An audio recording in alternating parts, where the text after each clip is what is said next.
లేచిబడి Bible చదవబడుతుందా? పఠింప శ్రేష్ఠ గ్రంథం.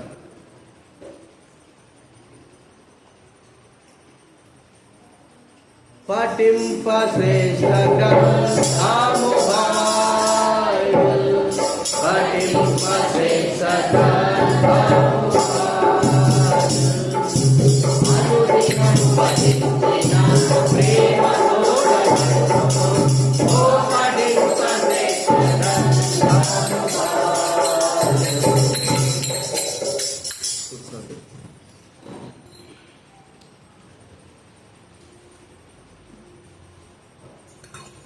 ప్రార్థన చేసుకుందాము.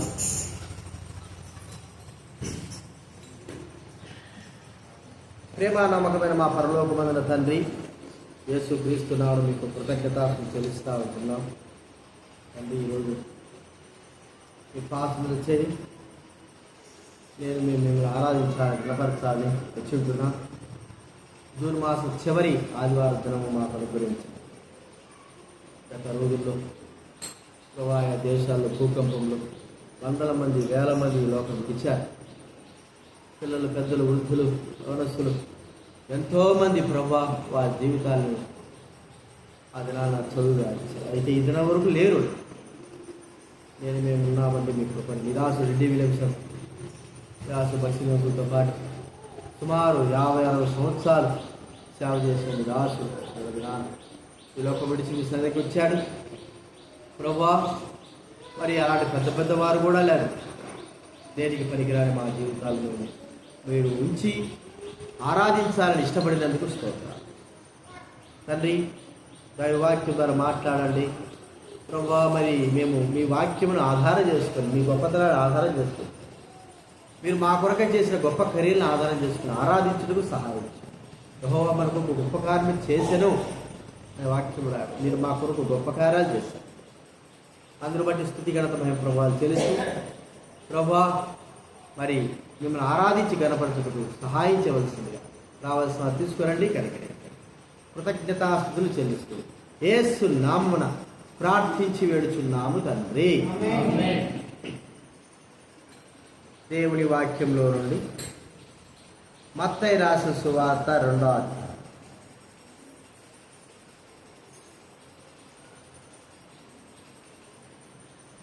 2వ అధ్యాయము 11వ వచనం చదువుకుందాం.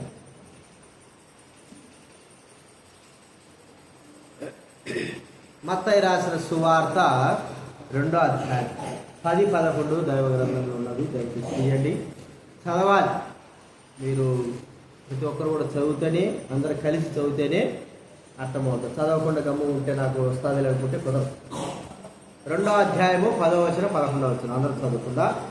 వారు ఆ నక్షత్రమును చూచి అత్యానంద భరితులై ఇంటిలోనికి వచ్చి తల్లి అయిన మరియను ఆ శిశువు చూసి సాగిలపడి ఆయన పూజించి తాను పెట్టెలు విప్పి బంగారమును, సాంబ్రాణి, గోలమును కానుకలుగా ఆయనకు సమర్పించిరి.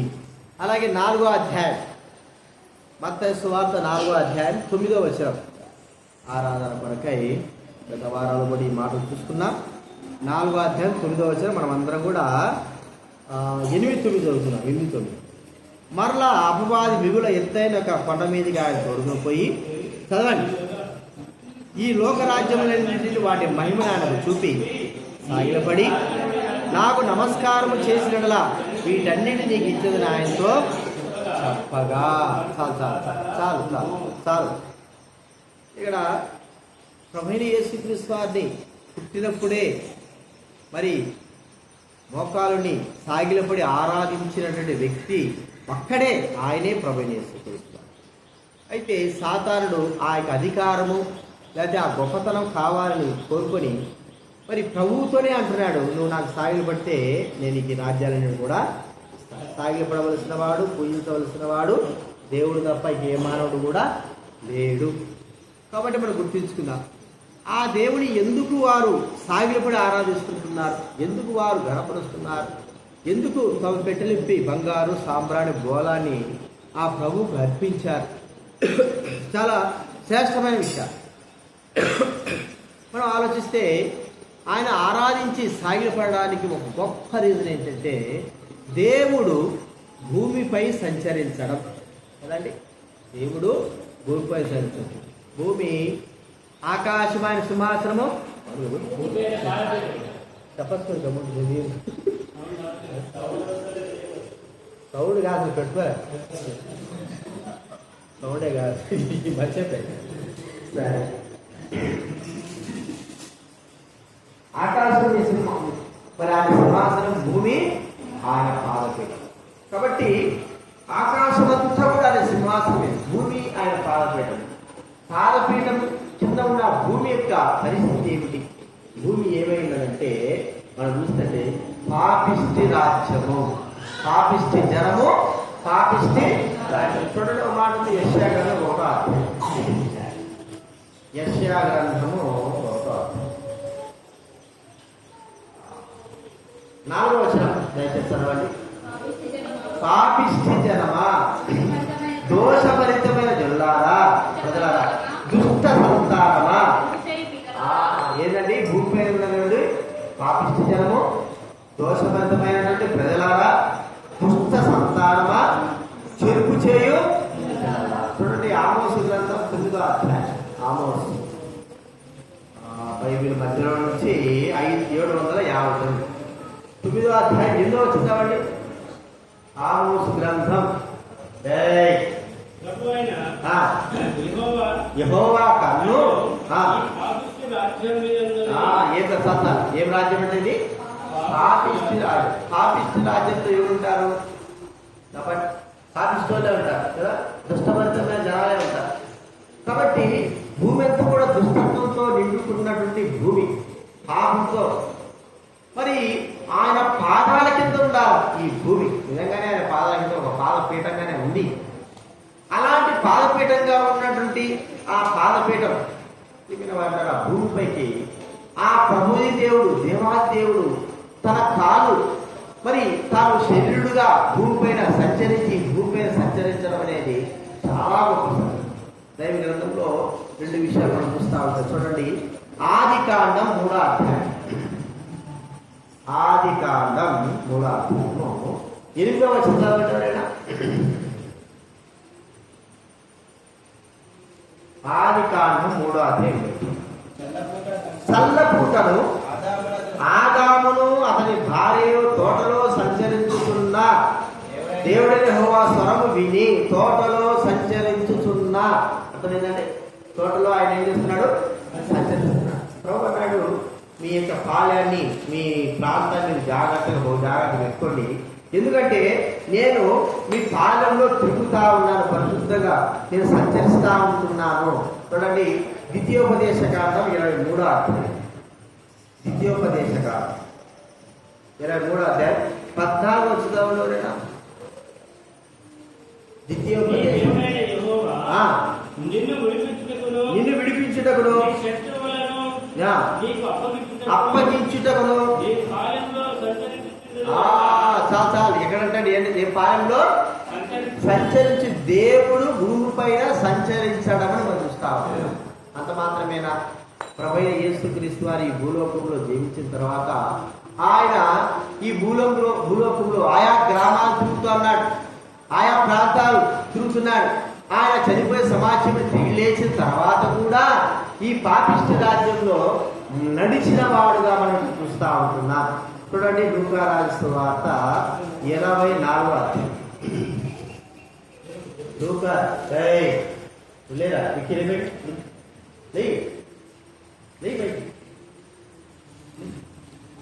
అది నువ్వు కూడా లేరా?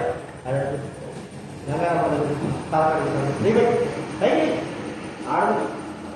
ఇది 24వ అధ్యాయము 15వ వచనం చదవండి. 15వ వచనం.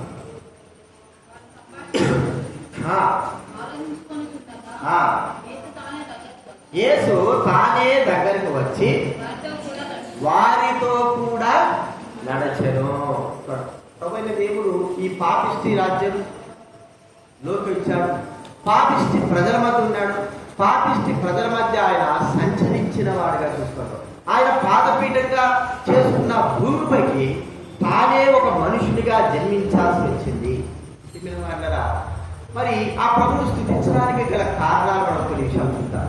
ప్రభువా, మరి ఆ యొక్క జ్ఞానులు ప్రభువు స్థుతిస్తూ ఉంటున్నారు, సాగిలపడి ఆరాధిస్తూ ఉంటున్నారు. దేవదేవుడి భూమి పైన జన్మించడము వారికి ఎంతో గొప్ప బాధ్యత. మనం ఆలోచిస్తే మొట్టమొదటి చూస్తూ ఉంటే ఆదాము అవ్వలేక మరి కాలంలో దేవుడు ఈ భూమి పైన ఆయన సంచరించిన వాడుగా, తిరిగిన వాడుగా, నడిచిన వాడుగా. సంచరించడం అంటే అక్కడ తిరగడం, నడవడం. ఆయన భూమి పైన నడిచిన పాపం లేని జనాలు అప్పటికి ఇంకా పాపము రాలే. తర్వాత పాపం ఈ భూమి పైన ప్రవేశించిన తర్వాత కూడా విద్యోపదేశం చదువుకున్నాం కదా మనము 23:14 ఆయన నేను ఈ పాలనలో సంచరించుతున్నాను అంటే భూమి పైన ఆయన సంచరిస్తా ఉంటున్నారు.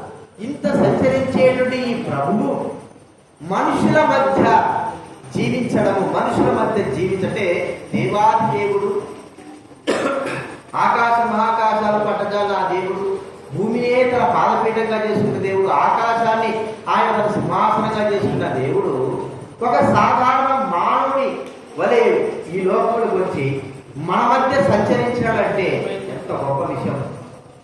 వాళ్ళని ఒకసారి ఆలోచించు. ఆయన స్థాయి ఎంత గొప్పది, ఆయన స్థాయి ఎంతో గొప్పది.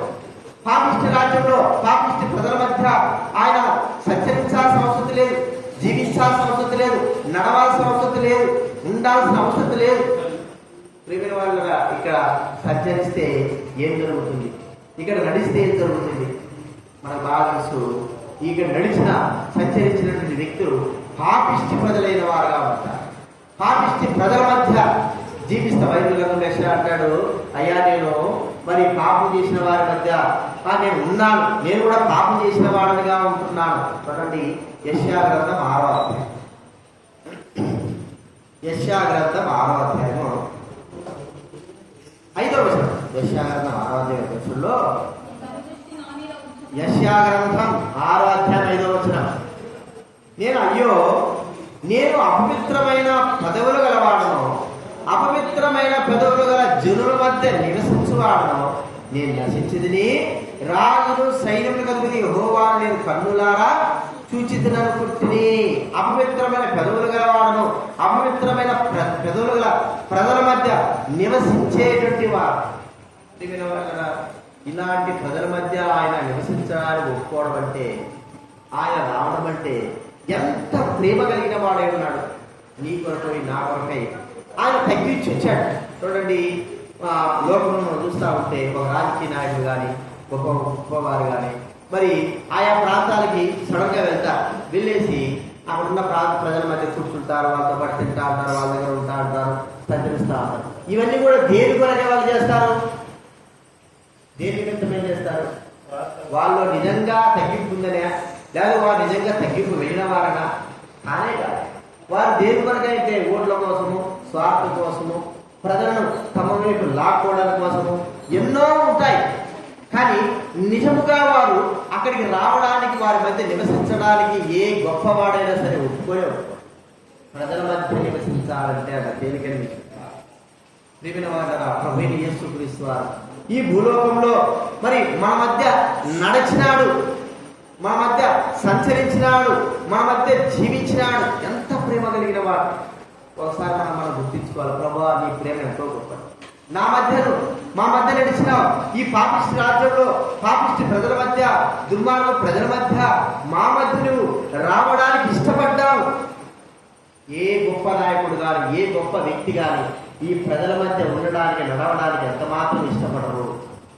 కారణం ఏంటంటే, ఏదైనా ఒక ఉన్నా కూడా స్వార్థముతో, లేకపోతే వారికి లబ్ధి కోసము, వారి యొక్క లాభం కోసం ఏదో చేయాల్సి వస్తుందేమో, కానీ వారు ఇష్టపూర్వకంగా మరి భూలోకంలో ఇలాంటి ప్రజల మధ్య నివసించాలంటే ఇష్టం. కానీ యేసుక్రీస్తు వారు మన మధ్య ఆయన జీవించాడు. పాపం లేనప్పుడు ఆది కాలంలో మరి ఆది ఆదాముల మధ్య సంచరించినాడు కదండి.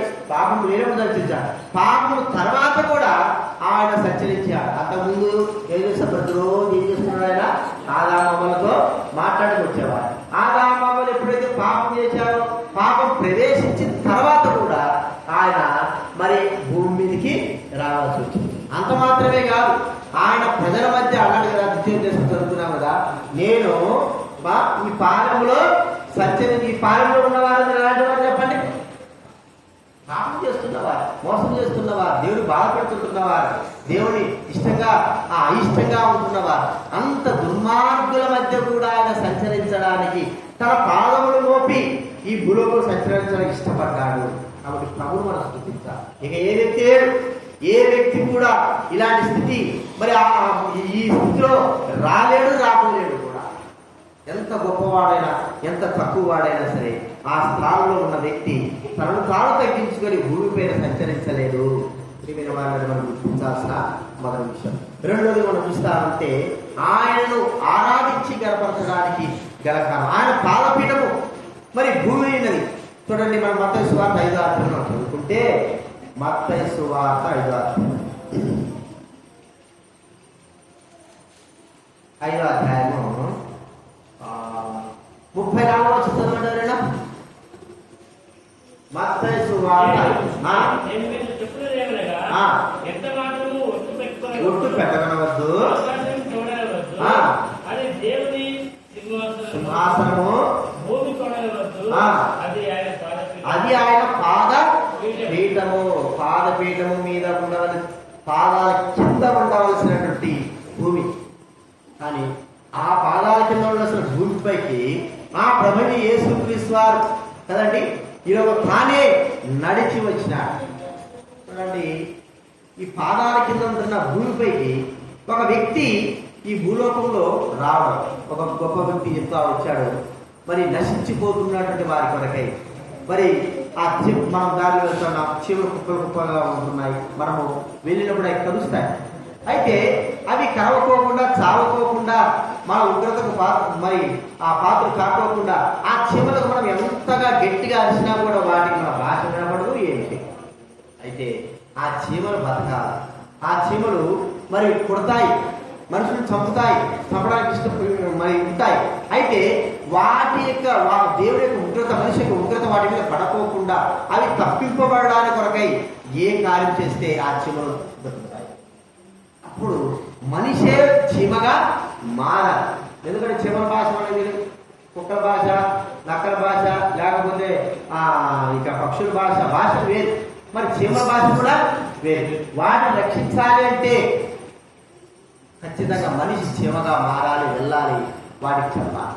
కాబట్టి మనం రక్షించాలంటే దేవుడు రావాలి. దేవతను పంపుతాడే కుదరదు, చెరుకులు పంపుతాడే కుదరదు, లేదా వారి వీరి పంపుతాడే కుదరదు. చూడండి, దేవతను పంపినాడు, ప్రవక్తలు పంపినాడు, ఇంకా పెద్ద వాటిని పంపినాడు. కానీ ఏమి పంపినా కూడా ఎంత మాత్రం ప్రయోజనము లేకుండా పోయింది. దాని విషయం అంటే నరుల విషయమై ప్రాయశ్చిత్తం కానీ, నరుల విషయమై మరి పాప పరిహారార్థములు కానీ, నరుల విషయమై సమాధాన విషయమై కానీ ఏదైనా చెయ్యాలంటే తానే దిగి వెళ్ళాలి, దేవుడే రావాలి.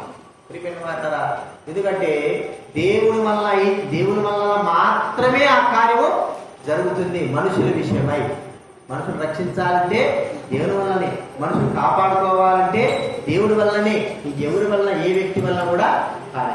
అందుకే దేవాది దేవుడు ప్రభువైన యేసుక్రీస్తు తండ్రి గురుపార్శ్వన ప్రభు తండ్రి మాట ప్రకారంగా ఈ భూలోకంలోకి మనుష్యునిగా దిగి వచ్చాడు, నడిచాడు. ఈ లోకంలోకి ఏమైనా దిగి వచ్చినాడు, పాదం మోపాడు. వెళ్ళకూడని పరిస్థితి, రాకూడని పరిస్థితి.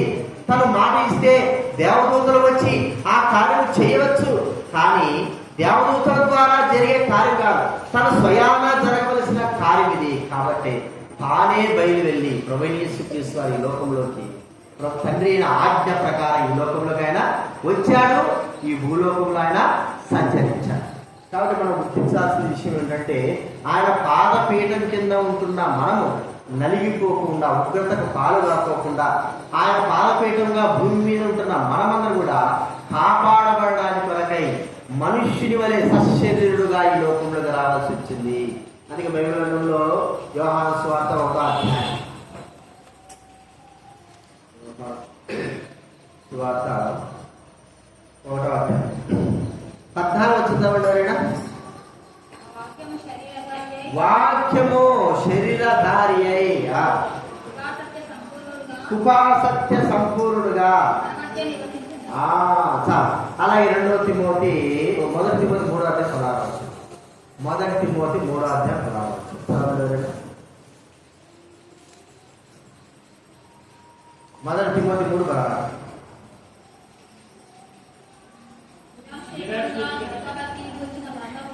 గొప్పదైనది ఆయన సశరీరుడుగా, ప్రత్యక్షమైన సశరీరుడుగా. ఇంకోటి చూడండి, హెబ్రీ రాసిన పత్రిక ఇంకా చక్కటి మాట, 2వ అధ్యాయం. హెబ్రీ రాసిన పత్రిక 2వ అధ్యాయం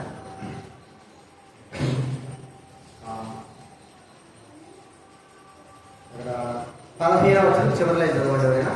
15వ వచనం హెబ్రీ రాసిన పత్రిక 2వ అధ్యాయం 15వ వచనం చివరిలో చదవండి. దాస్యముకు లోబడి వారు వినిపించడంలో ఆయన కూడా రక్త మాంసములలో పారివాడాయను. అర్థమైందండి? ఆయన కూడా ఒక ఆత్మైన దేవుడు, ఆత్మ. ఆయనకు చావు లేదు. మరి ఆ అనంతమైనటువంటి వెలుగైనటువంటి ప్రభు రక్త మాంసములు కలిగిన వాడుగా, శరీరధారిగా ఈ లోకంలోకి సంచరించడానికి వచ్చాడు. వాళ్ళరా ఒక్కోసారి మనం అంటా ఉంటాం, కష్టాలు మనుషులు పడతా ఉంటే, బాధపడతా ఉంటే, శ్రమలు పడతా ఉంటే మనం అంటాం, లేదా పైన అధికారులు అంటా ఉంటాం, మేము బాధపడతా అంటే నీకేం తెలుసాయా మా బాధలు, నువ్వు వచ్చి చూస్తేనే మా బాధలు. వాడు కూర్చొని పైన కూర్చొని చూస్తానా మీకోసం చేస్తున్నామంటే కుదరదు. అప్పుడప్పుడు వరదలు వస్తూ ఉంటాయి, ఇల్లు మునిగిపోతా ఉంటాయి, భూకంపం వస్తుంది, కష్టాలు వస్తూ ఉంటాయి. ఆ సమయంలో అధికారులు కానీ పెద్దలు కానీ బయట నుంచి చూస్తున్నాం సహాయం చేస్తానంటే కుదురుతుందా? వారు రావాలి, ప్రజల మధ్య ఉండాలా, మరి కష్టాల నుంచి అన్ని చూడాలి. అప్పుడే ఒకవేళ రాకపోతే ఏమంటారు, నువ్వు వస్తూ చూస్తే కదా నీకు కష్టం కావాలా, బాధ విలువ అనేది తెలుస్తుంది. నువ్వు అక్కడ ఉంటే ఏమవుతారు? చూడండి, మనుషుల యొక్క బాధ మనుషులు తెలుసుకోవడానికి మన దేవుడు తెలుసుకున్నారు, తెలుసాడు. కానీ మనుషుల బాధను తెలుసుకోవడం ఈ లోకంలో ఒక శరీరధారిగా ఆయన రావాల్సి వచ్చింది. మన మధ్య సంచరించాడు. ఎంత బాధపడ్డాడు ఆయన, ఎంత బాధపడ్డాడు. కొంతమంది ఇంట్లోకి ఆహ్వానించలేదు. అదే 30 సంవత్సరాల తర్వాత, 30 సంవత్సరాల ముందు తన తండ్రి ఇప్పుడు చనిపోయినాడు, కుటుంబ భారం భరించాడు. మరి వడ్రంగి పని అంటే చెక్క పని చేసేవాడుగా ఉంటున్నాడు. తన తండ్రి చనిపోయిన తర్వాత కుటుంబ భారం భరించి 30 సంవత్సరాల వరకు కూడా తల్లి విషయమై, ఆ తమ్ముళ్ళ విషయమై, అక్కచెల్లెల విషయమై భారం భరించిన వాడుగా ఉన్నాడు. తర్వాత దేవుడు పిలుపుకొని వచ్చాడు. ఎన్నో కష్టాలు, బాధలు, ఎంతో మంది ఆయన్ను త్రోసివేయాలి, చంపాల, కొండ మీద తీసుకువెళ్ళారు, ప్రయాణం చూశారు, రాళ్ళ కొట్టాలను చూశారు, అవమానపరిచారు. శరీరధారిగా ఉన్న ఆ ప్రభువు మనుషులు ఏ విధంగా శ్రమ పొందుతున్నారో ఆ శ్రమలన్నీ కూడా ఆయన పొందాడు. బైబిల్ గ్రంథంలో ఉంది, మనలో శ్రమానుభావం లేనివాడు కాదు, మనలాగా ఆయన శ్రమను అనుభవించిన వాడుగా ఉన్నాడు. కాబట్టి ఈ లోకంలోకి ఆయన దిగి వచ్చాడు. శ్రమను, బాధను తన మానవుని శరీరం అని అనుభవించడానికి వచ్చాడు. చివరికి ఆయన సెలవు వేసిన తర్వాత ఏ మానవుడు కూడా అంత శ్రమ పొందలేదు శరీర విషయంలో. ఒక దినంలో మరి ఒక ఉదయం మొదలుకొని సాయంత్రం కూడా ఆయన శరీరాన్ని దున్నివేయబడినట్లుగా, రక్త మాంసములతో నింపబడినట్లుగా మనం చూస్తా ఉంటున్నాం. అంతగా ఆయన శ్రమ అనుభవించాడు. కాబట్టి శ్రమను అనుభవించడానికి లోకంలోకి ఆయన దిగి వచ్చాడో మనం గుర్తించుకోవాలి. ప్రభుని ఆలోచించాలి. ఎవరైనా వచ్చినారో శ్రమ అనుభవించారు కాబట్టి శరీరధారిగా వచ్చినట్లు రాజులుగా, మంత్రులుగా, గొప్పవారుగా వారిని సేవ చేయించుకొని వారికి సకలంగా అనుభవించి అన్ని అనుభవించిన వారుగా ఉంటున్నారు. కానీ ప్రజల మధ్య సంచరించి వారి కష్టబాధల్లో ఇవి కూడా మాత్రము లేదు. ఆయన ఎలా సంచరించాడు మనం చూస్తే ఆ పాపల మధ్య ఆయన సంచరించి కూర్చోడానికి వాళ్ళ దగ్గర భోజనం చేశాడు. ప్రజలతో ఎన్నో విధులుగా ఆయన బాధ పెట్టారు. తన సొంత అన్నదమ్ములైన వారు, తమ్ములైన వారు, సొంత వారైన కూడా ఆయన బాధ పెట్టారు శరీరధారిగా. కానీ ఆయన ఆ బాధ నుండి కూడా ప్రజల నిమిత్తమై ఆయన అనుభవించిన వాడుగా చూస్తాం. ఈ లోకానికి మరి రావా సంస్థ ఏముంది, ఇంత శ్రమ పొందాల్సిన సంస్థ ఏముందంటే ప్రజల కొరకై. మనం అంటాం కదా, శ్రమ పొందితే కదా తెలిసేదని. ఆ నిజంగా మన కొరకై ఆయన శ్రమ అనుభవించాలని చూస్తుంటున్నా. మరి ప్రభువు స్తుతించా. ఏ వ్యక్తులు కూడా మనకు పెద్దవారు గొప్పవారు ఉన్నారు, ఏ వ్యక్తులు కూడా మన కొరకై శ్రమ అనుభవించలేదు, కేవలం మన కొరకై. అది మనం గుర్తుంచుకుందాం. రెండోదిగా ఈ లోకంలోకి పాదపీఠమైనటువంటి ఆయన భూమిపై ఆయన సంచరించినాడు, ఒక శరీరధారిగా వచ్చాడని మనం గుర్తించాలి. మూడోదిగా అది మాత్రమే కాదు, ఆయన సంచరించాడు, తిరిగాడు. గ్రామాల కాలం ఏం చేశాడైనా మనకు తెలుసు. యోహాను సువార్త 4వ అధ్యాయంలో సమరయ ప్రాంతానికి ఆయన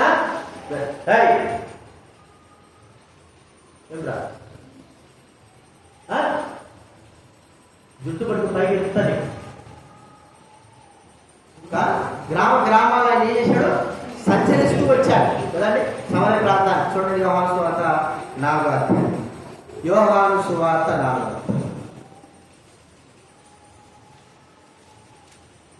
యోహాను సువార్త 4వ వచనం చదవండి ఎవరైనా. ఆయన సమరయ మార్గమున వెళ్ళవలసి వచ్చెను. ప్రయాణం చేశాడు. నాకు ఆలోచనలో ప్రయాణం వల్ల అలసిన రీతిని ఆ బాధ్యత కూర్చున్నాడు. వెళ్ళవలసింటే ఒక మార్గంలో పాపులైన వారి మధ్య ఆయన తన కాళ్ళతో నడుస్తూ వెళ్ళాడు. ఒక పాపి దగ్గరికి వెళ్ళాడు. ఆ పాపి ఇక్కడికి రాలా కదండి. ప్రజలైన వారు ఏం చేస్తారు, దేవుడి దగ్గరికి వెళ్తాడు.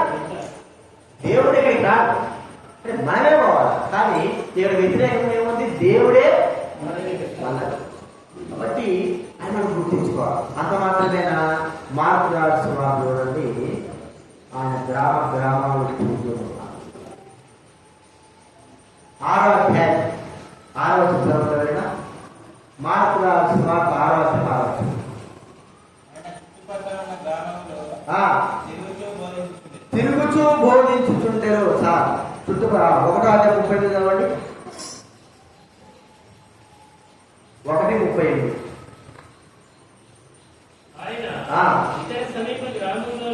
ఇతర సమీప గ్రామములలోను వెలుగు రండి, ఇందు నిమిత్తమే కదా నేను బయలుదేరి వచ్చాను. ఇతర సమీప గ్రామాలు ప్రకటిస్తా ఉంటాడు. తన యొక్క కాదు చూడండి, ఆయనకి ఏమంత అవసరం. మాట చెప్తే పని చేయరా, దేవతలు కానీ చెరువులు కానీ ఎరువులు కానీ, అయ్యా ఒక మాట చెప్పు, నువ్వు సింహాసనం కూర్చో, నీ పాద సేవ చేయడానికి మేము అందరం కూడా సిద్ధంగా ఉంటున్నాం. ఒక్క మాట సరివి కదండి. రాదు, ఒక మాట సరివిస్తే ఏమవుతుందో చెప్పండి, భూలోకి రాదు. ద్రాక్షరసం తీసుకురా అంటే తీసుకొచ్చాడు కదండి, అంతేనా? మాటే నువ్వు తాగవాడు తీసుకురా అంటే తీసుకొచ్చాడు. నోట్లో పోయి అంటే నోట్లో పోతాడా, నువ్వు తాపియాలంటే తాపించాడు. వాడు అనొచ్చు చేతులు తాగదయ్యా అంటే, నాకు చేతులు ఉన్నది కాదు, నేను చెప్పినది నోట్లో తాపించినాడు. వాడు ఏం చేయాలి అసలుగా. తర్వాత అన్నం తీసుకురా అంటే తీసుకొస్తాడు, నోట్లో పెట్టి అన్నం తిరిపి అంటే తినిపిస్తాడు. మరి ఏమి రాదు, ఏమైనా చేయగలరు, ఏమైనా చేయించుకోగలరు. మరి ఆ గొప్ప దేవుడు, ఇంత గొప్ప చేయించుకోగలిగే దేవుడు మరి ఎందుకు దిగాల్సి వచ్చింది? ఆయనే సంచరించాల్సి వచ్చింది. ఈ భారమంతా కూడా ఆయన తనపైన వేసుకోవాల్సి వచ్చింది. గ్రామాలు కూడా ఆయన సంచరించి తిరిగి మరి తనపై ఆ భారమంతా తనపైన వేసుకున్నాడు. ప్రియమైన వారులారా, ప్రభువైన యేసుక్రీస్తు వారు మన మధ్య సంచరించినటువంటి ఎంత గొప్ప విషయం. పాపుల కొరకే దిగి వచ్చాడు. పాపులే దేవుళ్ళ దగ్గర వెళ్ళడం కాదు, పాపి కొరకు ఈ లోకానికి వచ్చాడు ప్రభువైన యేసుక్రీస్తు వారు కదండి. మనుషులు సృజించిన తర్వాత దేవుడు ఎక్కడ, మనుషుడు పరలోకం పోయాడా, పరలోకం దేవుడి కిందకి వచ్చాడు. బాగా పరలోకం పోయాడా, లేకపోతే దేవుడే భూలోకం దిగి వచ్చాడు? దేవుడే భూలోకం దిగి వచ్చాడు, మనిషి కొరకు దిగి వచ్చాడు. మరి ఆ ఎన్నిసార్లు మళ్ళా ఇంకోసారి దిగి వచ్చాడు. నేను మీ మధ్య ఉంటానంటున్నాడు. మీరు మా దగ్గర ఉండడానికి వీల్లేదు, ఉండలేరు కూడా, మీ వల్ల కాదు, చచ్చిపోతేనే. అయితే నేనే మీ మధ్యకి వస్తాను, మీ మధ్య సంచరిస్తాను, మీ మధ్య నిలిచి ఉంటాను, మీ మధ్య తిరుగుతాను. పాపల కొరకు ఆయన వెతుక్కుంటూ ఈ భూలోకానికి వచ్చినట్టుగా మనం కనిపిస్తుంది. పాపల కొరకాయ మన కొరకే ఆయన రాకపోయింది. మన పరిస్థితి ఏమిటి, మన జీవితం ఏమిటి? నీ కొరకే వచ్చాడు. మనం అనుకుంటా ఏదైనా ఒక ఇంటికాడతో అయ్యా నీ కొరకే ఒక వ్యక్తి ఎవరో వచ్చిపోయారయ్యా. ఎవరో వ్యక్తి గొప్పవాడు కావచ్చు, ఎవరో వచ్చారంటే ఆ వ్యక్తి నా కొరకు వచ్చాడా మనం అంటాం. కానీ దేవుడే లోకానికి వచ్చాడు. చూడండి, మనుషుల కొరకు. అయినా మనుషుడు ఎవరన్నా సరే దేవుడు వెతుకున్నాడా, గ్రహిస్తున్నాడంటే నువ్వు వెతికినా వెతకపోయినా నేను నీ కొరకు రావాల్సి ఉన్నది. ఎందుకు రావాల్సి ఉన్నది? చెప్పడం మనం ఆయన సృష్టి, ఆయన పిల్లలు కదా. మరి లూకాసు 15వ అధ్యాయంలో గమనిస్తే 100 గొర్రెలు ఉన్నాయి, ఒక్క గొర్రె తప్పిపోయింది. ఆ ఒక్క గొర్రె కొరకు ఏం చేశాడు? రేపు పనోడా నువ్వు ఆ గొర్రె వెతుకోరా అన్నాడా? తానే వెళ్ళాల్సి వచ్చింది. ఒక్క గొర్రె కదా, పోతే పోని నష్టమేం కాదు, గొర్రె పోతే పోని. రాత్రి అయిపోయింది, వీడి ప్రాణాన్ని తెచ్చుకుంటాడా? కాదు, సొంత గొర్రె కాబట్టి వెళ్ళాడు, వెతికాడు, తీసుకొచ్చాడు. అలాగే ప్రభువైన యేసుక్రీస్తు లోకానికి వచ్చాడు, మన కొరకై వెతికాడు, మనం రక్షించాడు, మన కొరకై తన ప్రాణాన్ని ఇచ్చి వేసినాడు. వాళ్ళు గుర్తించుకుందాం, ప్రభువైన యేసుక్రీస్తు ఆయనే మన కొరకై ఈ లోకంలోకి వెతుక్కుంటూ మనం వెతకడం కాదు, వెతుక్కుంటూ ఇచ్చాడు. ఈ మధ్య మన మధ్యనే తీసుకొచ్చాడు. ఇది మనం గుర్తించాల్సినటువంటి మరి 4వ విషయమై మనం చూస్తా ఉంటే ప్రభువైన యేసుక్రీస్తు మనుషుల యొక్క పాప పరిహారార్థం సంఖ్యాకాలంలో చూస్తా. లేవికాలంలో ఒక గొర్రె మేకలు ఏం చేయాలంటే విడిచిపెట్టేటువంటి గొర్రె అంటే బలిగా అర్పించారు. లేదా లేదు వీడే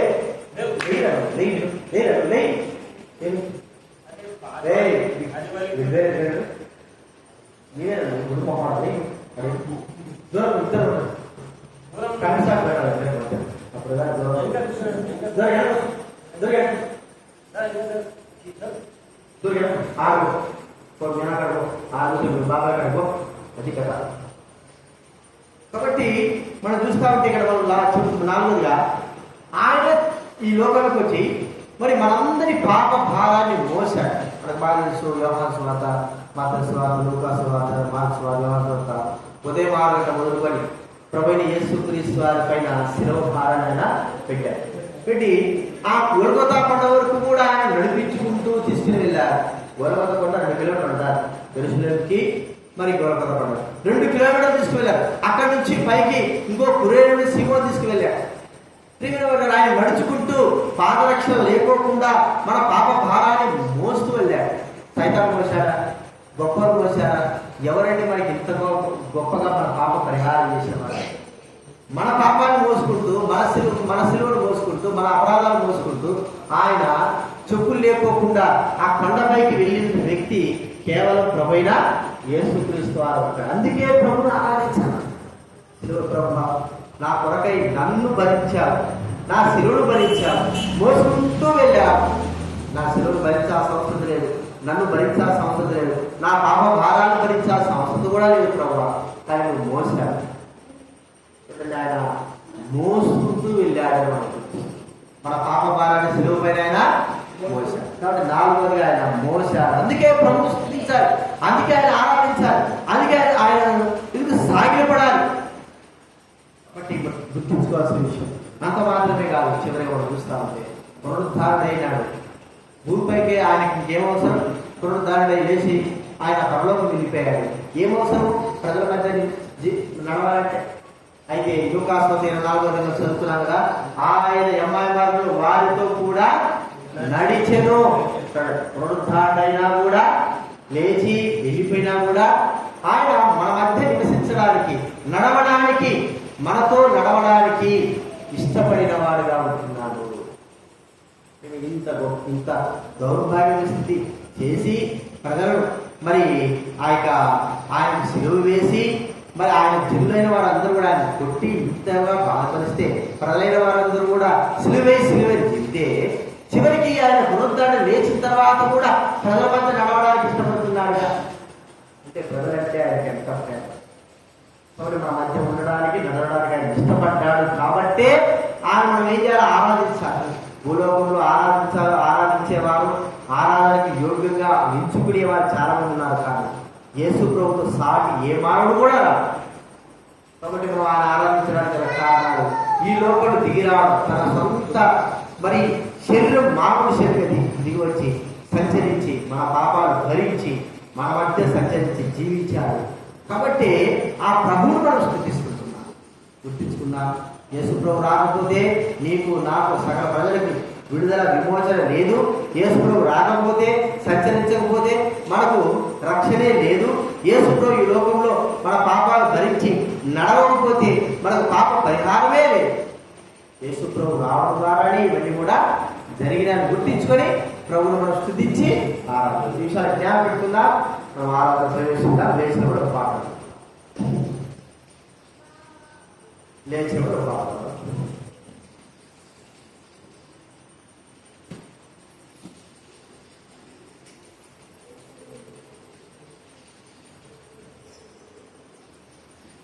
పాట సంఖ్య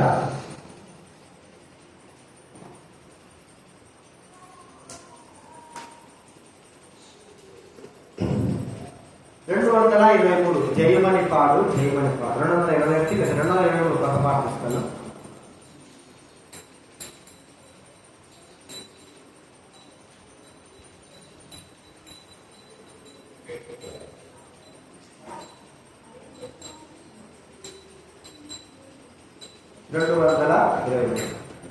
జయమని పాడు